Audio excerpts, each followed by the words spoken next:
His name is Sherlock Holmes, a detective. With his genius mind, no criminal can escape him. However, in this mission, he has to face an extremely dangerous opponent. This criminal is extremely cruel and also proficient in magic. The number of victims he murdered is increasing. The question is, how can an outdated man like him solve this case? The story begins in 1895. A mysterious man in a cloak killed 5 girls. He gave the girls love potions and made them ended their own life. Today, he was preparing to attack the next victim. Thanks to the investigation, Holmes and his colleagues quickly found his hiding place. He quickly dealt with the guards guarding the door. This was still an easy task for Holmes. When he entered, he discovered the wizard was chanting some spell.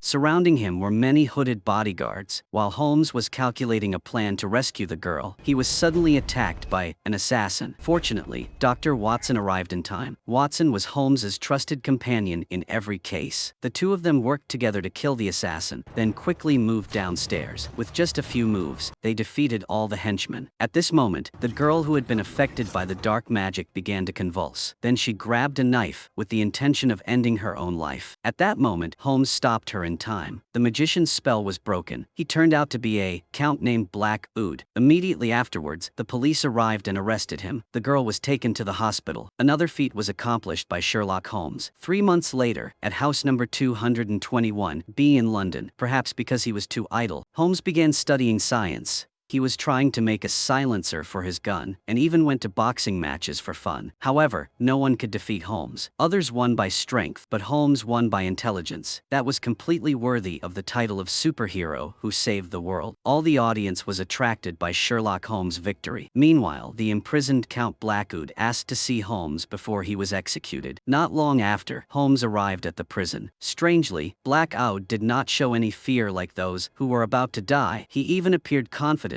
and tried to convince Holmes to join his evil cult. He said that as long as Holmes had talent and intelligence, the whole world would be in their hands. If Holmes refused, the deaths of the girls before would only be the beginning. After hearing this, Holmes did not care at all. He believed that there was no criminal in the world that he could not handle. Not long after, Count Blackwood was executed. However, Holmes knew that this man was not simple. He asked Dr. Watson to examine him carefully to confirm whether he was really dead or not. The results confirmed that he was really dead. The next morning, a woman came to find Holmes. She asked him to help her find a man named Dio. She put a bag of money on the table and left because she knew that a detective like Holmes would not refuse this case. However, as soon as she left, she got into a carriage where a masked man was waiting. It was obvious that they were preparing for some kind of plot. Not long after, an inspector came to report that Blackwood had risen from the grave. Upon receiving the urgent news, Sherlock Holmes and his partner immediately went to the cemetery. When they arrived, they discovered that the grave had been broken open. Soon after, the coffin was lifted from the grave by soldiers, but when opened, the person inside was not Blackwood, but a stranger. That person was Dio, the person the girl asked Holmes to find. This discovery shocked Holmes, because after Blackwood was hanged, Dr. Watson examined him very carefully to confirm that he was dead. Could it be that he had the ability to come back to life? After examining the body carefully, they discovered that the person in the coffin had been dead for at least 10 days, while Blackwood had only died recently. That showed that Blackwood had accomplices to help. Before leaving, Holmes conveniently took the watch from the corpse. This watch led them to Dio's previous residence. Once inside the room, the two began searching for clues. Not long after, they discovered that the room reeked of chemicals. It was very possible that Dio was a chemical researcher and was involved in dark magic. This proves that Dio used to work for Count Blackwood. Holmes is sure that Dio succeeded in an important experiment, which is why he was killed to cover up the clues. It was because of this that the woman risked her life to seek Holmes' help. At that moment, 3 strangers burst in. They intended to set fire to destroy all the evidence in the room. The fight broke out fiercely. Watson was busy dealing with the 2 small men, while Holmes had to face the big man with a scarred face alone. This time, Holmes's intelligence was not enough to save him. In just a moment, the scarred man made Holmes suffer a painful blow. He strangled Holmes until he could not breathe. Thinking that this time he would die, the scarred man was suddenly electrocuted and thrown away. This could be the world's first electric baton, causing him to panic and run away. Holmes immediately chased after him. On the way, he tried to find a new weapon, but the first hammer was too heavy. The chain was caught by the opponent and hit back. The next hammer was too small. Throwing it at the opponent was like like throwing a chopstick at a telephone pole. When Holmes was almost exhausted, Watson arrived. Although he had a gun in his hand, the doctor's poor shooting skills caused the entire magazine to miss a single shot. As a result, the scarred man escaped, and Holmes and Watson were arrested by the police for vandalism. Watson's fiancée later bailed him out. Inspector Les Shad took Holmes to a carriage. In the carriage, he covered Holmes's head with a cloth bag. When Holmes opened his eyes, he found himself in Count Radaram's palace. The ring on Radaram's hand showed that he was a member of the Four Rights, a secret society that believed in spiritual phenomena. This society included many powerful figures in the government apparatus. Among them were Mr. Chili Paste from the Ministry of the Interior, the U.S. Ambassador Standish, and especially Radaram, who was the biological father of the criminal Blackwood. Radaram brought Holmes here to ask for his help in stopping the rebellious son. Blackwood's resurrection proves that he is getting stronger. The Four Rights had tried to stop him before but failed, so now they want Holmes's help. They give Holmes a magic book, saying that all of Blackwood's power comes from this book. If he is not stopped, he will most likely create a powerful force capable of destroying the world. If Holmes agrees, the Four Rights will pay him handsomely and support him at all costs. Hearing the attractive offer, Holmes does not refuse. After the deal is done, he leaves and goes to find the woman who asked him to find Dio. He informs her that Dio is dead. It turns out that this woman is Holmes's ex-lover, named Adler. Based on their old relationship, Holmes wants to ask her about the person behind the incident. Before he can ask anything, he is drugged by her. Holmes collapsed on Adler's chest. That night, Radaram was murdered in his own home. The perpetrator was none other than his evil son Blackwood, another name for Blackwood. He also took the Four Rights ring from his father's hand. The next morning, Holmes woke up and found himself tied to his bed. Immediately after, he quickly went to the crime scene. It only took about 5 minutes to examine the scene. Holmes discovered a secret chamber.